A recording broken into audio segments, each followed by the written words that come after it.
और प्रयागराज महाकुंभ में श्रद्धालुजनों की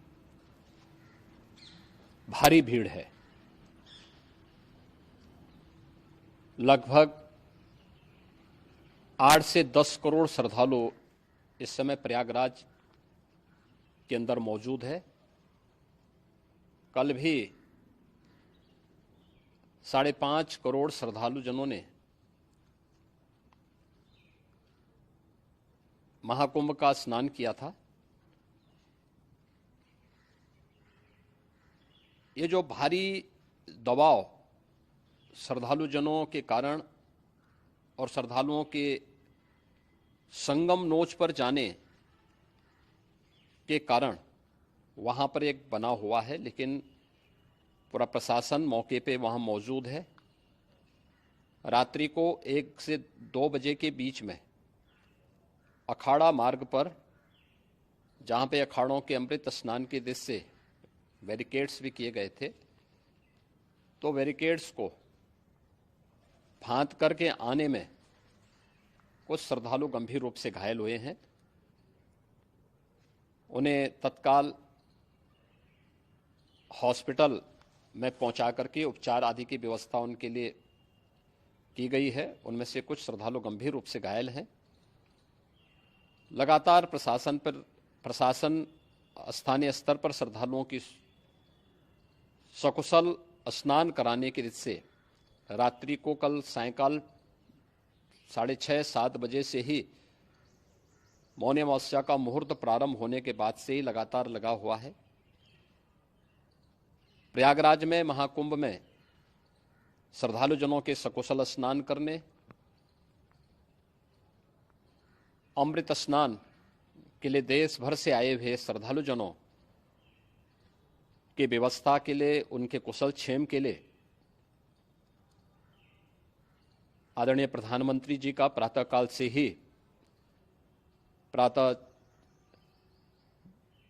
से ही उनके लगभग 4 बार प्रधानमंत्री जी ने हालचाल लिया है। माननीय गृह मंत्री जी ने, माननीय राष्ट्रीय अध्यक्ष भारतीय जनता पार्टी श्री जेपी नड्डा जी ने,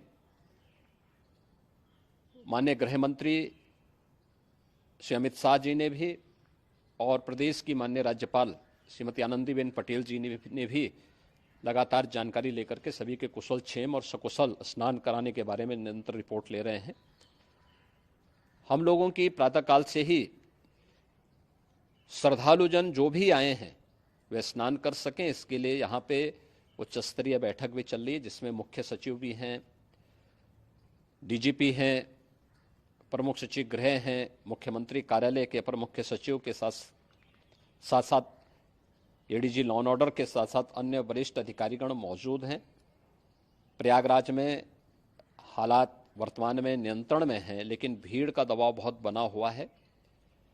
अखाड़ा परिषद से जुड़े हुए पदाधिकारियों के साथ मैंने स्वयं भी बातचीत की है। आचार्य महामंडलेश्वरों से भी, पूज्य संतों के साथ भी मेरी बातचीत हुई है, और पूज्य संतों ने बड़ी ही विनम्रता के साथ इस बात को कहा है कि नहीं, श्रद्धालु जन पहले स्नान करेंगे और फिर जब उनका दबाव कुछ कम होगा और वे सकुशल वहाँ से निकल जाएंगे, तब हम लोग स्नान करने के लिए संगम की तरफ जाएंगे। अभी पहले श्रद्धालु जनों को, चूँकि देश भर से आए हैं, तो इसके लिए उन्हें सभी अखाड़े इसके लिए सहमत हैं और सभी लोग इस व्यवस्था के साथ जुड़े हुए हैं।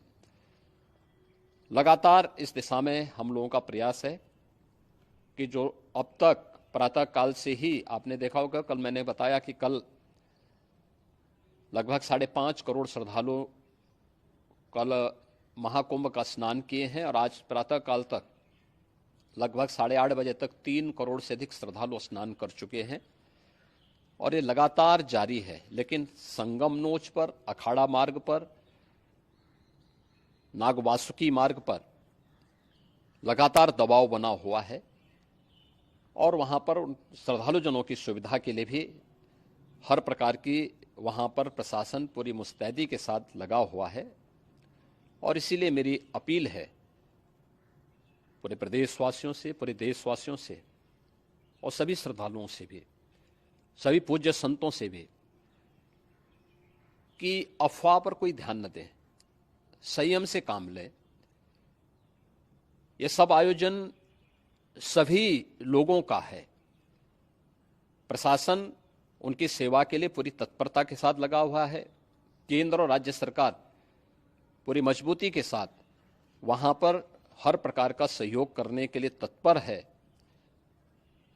लेकिन कोई किसी अफवाह पे ध्यान न दे। कोई भी व्यक्ति नकारात्मक अफवाह फैलाने का प्रयास करेगा, उस प्रकार से नुकसान हो सकता है।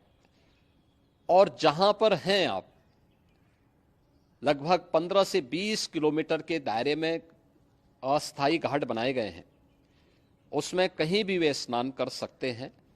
आवश्यक नहीं कि संगम नोच की तरफ ही आए, क्योंकि भीड़ देखते हुए, खासतौर पर जो बुजुर्ग हैं, बच्चे हैं, श्वास के रोगी हैं, उनको लंबी दूरी तय नहीं करनी चाहिए और जहां पर हैं वहीं पर आराम से पहले स्थिर होकर के कार्य करें, वहां पर रह करके। और जो नज़दीक के घाट हैं, उसी नज़दीक के घाट में स्नान करेंगे। सब गंगा जी के ही घाट हैं और गंगा जी के इस घाट में वही पुण्य प्राप्त होगा। ये मौनी अमावस्या है। मौनी अमावस्या में स्नान का महत्व है। संगम में स्नान का दबाव बहुत ज़्यादा है, इसलिए सभी लोग अगर वहाँ पे इसमें अपना सहयोग करेंगे तो सकुशल हम सभी श्रद्धालु जनों को वहाँ पर स्नान करने में सफल होंगे। और फिर इसके उपरांत अमृत स्नान के लिए पूज्य संतों से भी, अखाड़ों से भी हम लोग अनुरोध करेंगे। जो घायल हैं, गंभीर रूप से घायल हैं, उनके उपचार की तत्परता के साथ व्यवस्था भी की गई है। उन सबके सकुशल स्वस्थ होने की भी हम कामना करते हैं। लेकिन मेरी अपील होगी कि कोई भी नकारात्मकता न फैलाने दें और न किसी अफवाह पर विश्वास करें। स्थिति नियंत्रण में है। हाँ, दबाव जरूर है, क्योंकि मैंने आपको बताया कि प्रातःकाल से सुबह 8:30 बजे तक 3 करोड़ से अधिक श्रद्धालु स्नान कर चुके हैं। और पूरे मेला क्षेत्र में अगर हम देखेंगे, प्रयागराज में हम देखेंगे, तो लगभग 9 से 10 करोड़ श्रद्धालु इस समय वहाँ पर मौजूद है, जिसमें से 3 करोड़ यह वापस जा रहा है। इसके लिए रेलवे ने भी मेला स्पेशल लगाई हुई है। प्रातःकाल से लगभग 40 मेला स्पेशल प्रयागराज स्टेशन से, जोशी स्टेशन से, अन्य स्टेशन से श्रद्धालुओं को लेकर के सकुशल स्नान कराने के बाद उनको लेकर के गंतव्य की ओर आगे बढ़ी है। और लगातार ये प्रक्रिया वहाँ पर आगे बढ़ाई जा रही है। होर्डिंग एरिया भी बनाए गए हैं। प्रशासन जो वहाँ पर डायरेक्शन दें, मुझे लगता है सब लोग उसका पालन करेंगे तो सकुशल, क्योंकि पूरा दिन भर देर रात्रि तक अमृत स्नान का मुहूर्त है। मौनी अमावस्या का जो मुहूर्त है पूरे रात्रि भर है। इसलिए ये नहीं हो केवल इस पे कि हम अभी स्नान करेंगे, आवश्यक नहीं, कभी भी आप स्नान कर सकते हैं। तो उस पर जरूर सभी से मेरी विनम्र अपील होगी कि वे लोग उस पर सहयोग करेंगे तो सकुशल सभी को स्नान कराने में और सकुशल इस महापर्व को आयोजित करने में प्रशासन को और शासन को मदद मिलेगी।